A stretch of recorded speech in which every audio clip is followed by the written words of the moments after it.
వార్తలు మనవరి విశేషాలు. నేను కమిషనర్ని కొట్టలేదని అధికార పార్టీ ప్రోద్బలంతో నాపై తప్పుడు కేసు పెట్టారని, పాత్రికేయుల ముందు నన్ను కొట్టలేదు దొబ్బారని చెప్పిన మున్సిపల్ కమిషనర్పై ఎలా తప్పుడు కేసు పెడతారని శంకర్ ప్రసాద్ నిలదీశారు. గోపయ్య దళితుడన్న విషయమే తమకు తెలియదని కాంగ్రెస్ నాయకులు తెలిపారు. కోర్టు బెయిల్ మంజూరు చేసినందుకు బాణసంచ కాల్చి సంబరాలు జరుపుకున్నారు.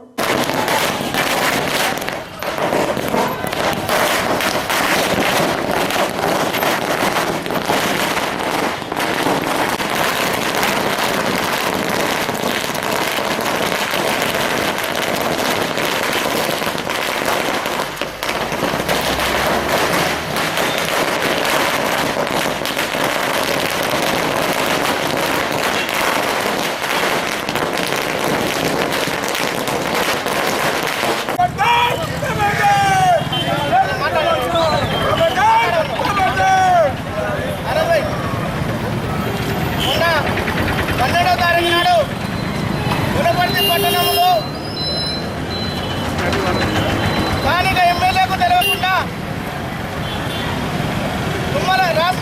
తెలంగాణ రాష్ట్ర మంత్రివర్యులైనటువంటి తుమ్మల నాగేశ్వర గారి కార్యక్రమం పెట్టడం జరిగింది.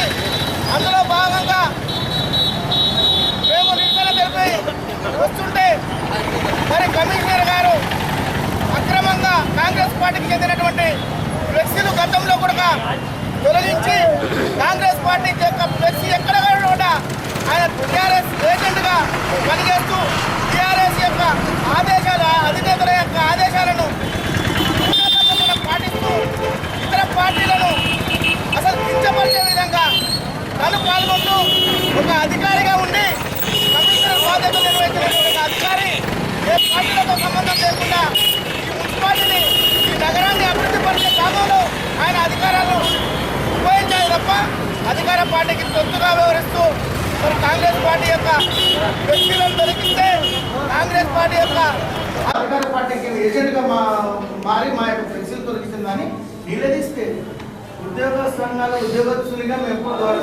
నేను నా పీరియడ్లో నేను నా 20 ఏళ్ల పీరియడ్లో ఏ కమిషన్ కూడా ఒక విధంగా మాట్లాడింది లేదు. ఏమున్నా రిక్వెస్ట్గా మాట్లాడని రూల్ ప్రకారం చేయమన్నాం. మేము ఈరోజు అప్పీల్ ఒక్కటే అన్న ఉద్యోగ సంఘాలు కుల సంఘ నాయకులు మా అమ్మడు ఉన్నది కూడా మొత్తం దళితులు ఎమ్మడి ఉన్నాం. మేము దళితులు ఇమ్మడే తిరుగుతాం. కానీ ఇప్పుడు తీసుకొచ్చింది ఈ నాయకులు దయచేసి మీరు కూడా అర్థం చేసుకోండి. ఉద్యోగ సంఘాల నాయకులు మరి ఏ ఉద్యోగ సంఘాల నాయకులు ఎమ్మడి మేము ఉన్న వారికి ఏమైనా చెప్తే కూడా మేము పోయినాం. దానికి ఉదాహరణ ప్రత్యక్ష ఉదాహరణ ఇదే మధుకర్ స్వామి మీద ఏదైతే జరిగిందో దానికి ప్రత్యక్షంగా మేము ఆయన దళితుడనో ఇంకోవని కాదు, ఆయన ఏదైనా జరిగిందో దాని మీద మేము అందరం ఖండన చేయడం జరిగింది. కావాలంటే పేపర్ కటింగ్లు కూడా ఉన్నాయి, ఆయన చూసుకోవాలి. ఈ కంటే నిరంజన కూడా ఆయన మా వాళ్ళనే ఉంటాడు. ఆయన ఏ పని అడిగినా దళితుడని చెప్పి ఎన్నడూ కూడా చూడలేదు. నేను ఆ వార్డు కౌన్సిలర్. ఈ నాయకులకు ఒకటే దయతోన కులాన్ని అడ్డం పెట్టి ఎవరో చెప్తే రాజకీయ నాయకుల మాట లేని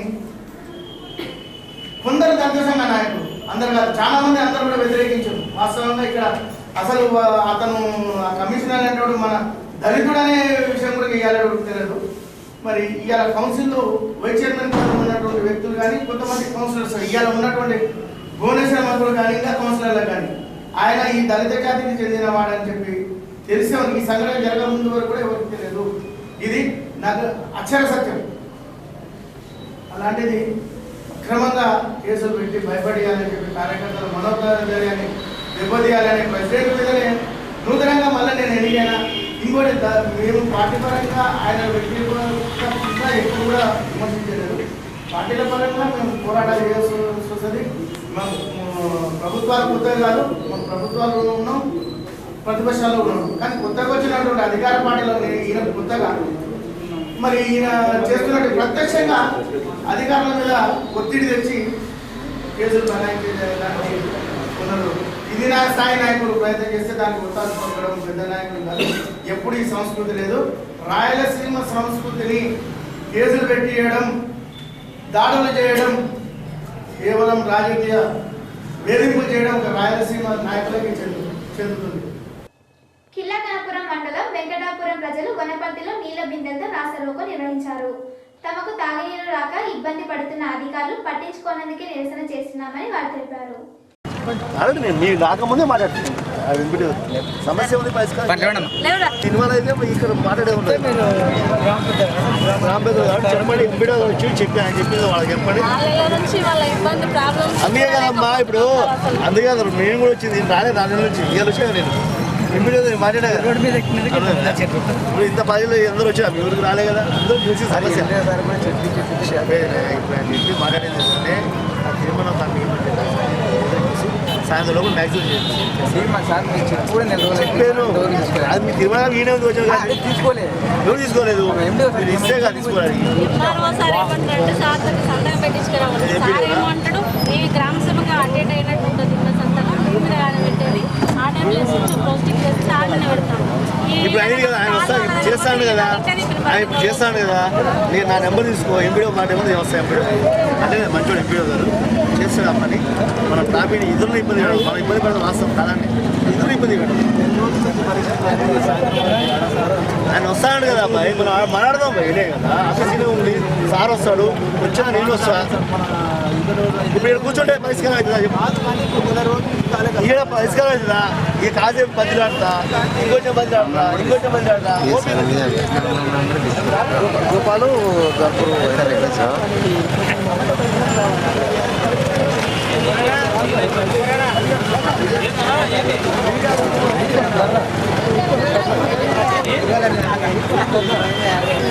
పట్టుకోవచ్చు ఎవరు పెడతారు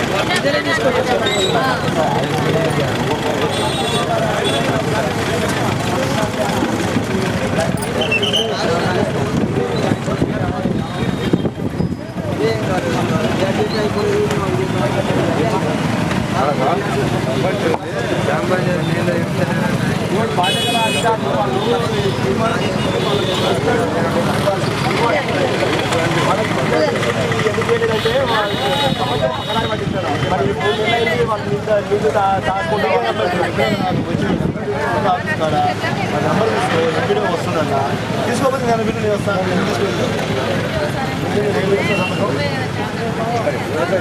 9440 795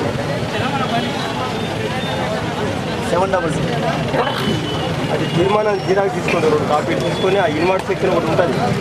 ఈ నెల 29న హైదరాబాద్ లో అంగవైకల్యం గల వారికి ప్రత్యేక వసతుల గురించి తెలంగాణ నవనిర్మాణ వేదిక ఆధ్వర్యంలో జరిగే సభా కార్యపత్రాన్ని కవి గాయకులు రాజారాం ప్రకాష్, వేణుగోపాల్ నాయుడు, మేసేపు జాతృ నాయక్ తదితరులు విడుదల చేశారు. సభను విజయవంతం చేయాలని వారు డిమాండ్ చేశారు.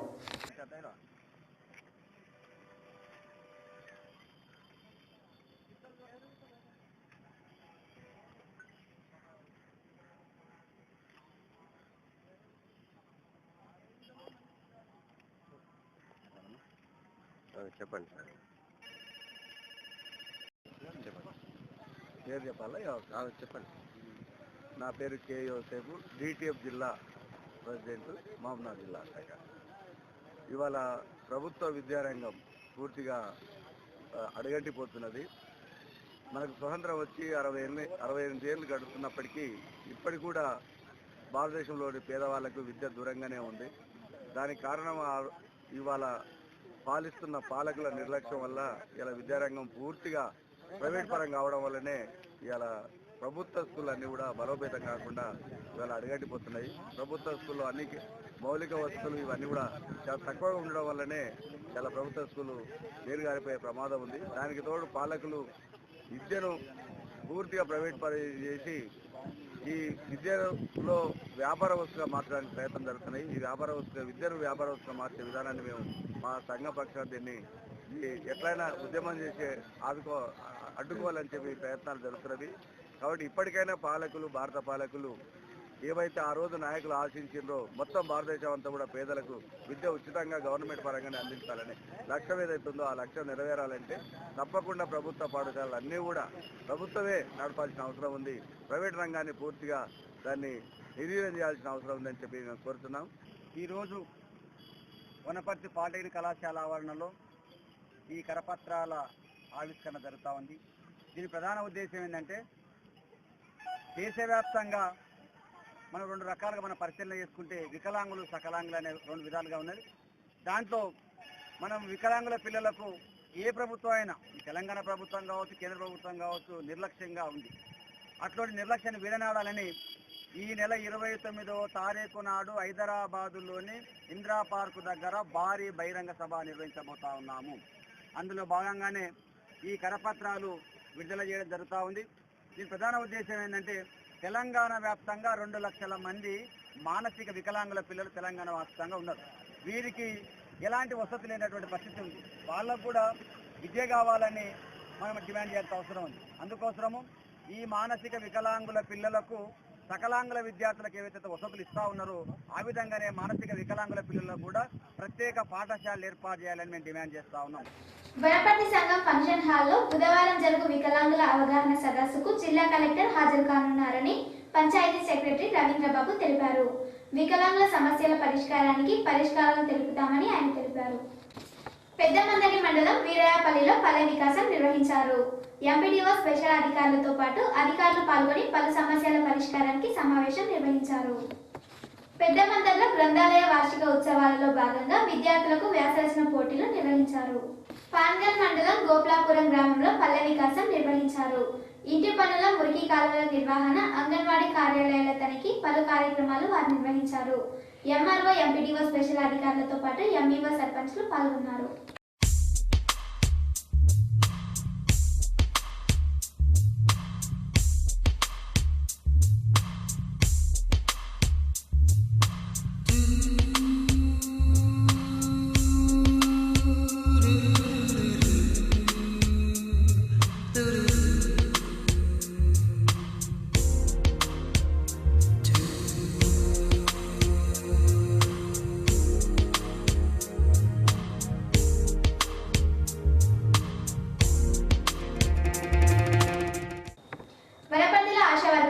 కొనసాగించారు.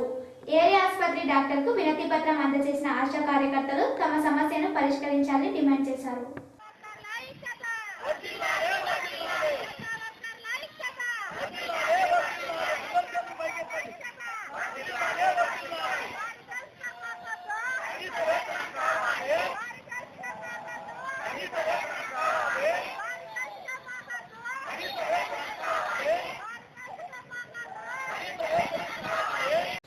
స్వచ్ఛ వనపర్తికి సహకరించండి. చెత్తను చెత్త ట్రాక్టర్లోనే వేసి చెత్త లేని వనపర్తికి సహకరించండి.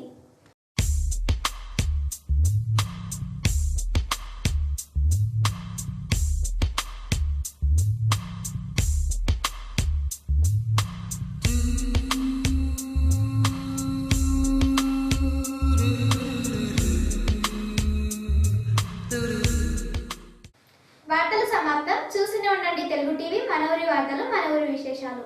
నమస్కారం.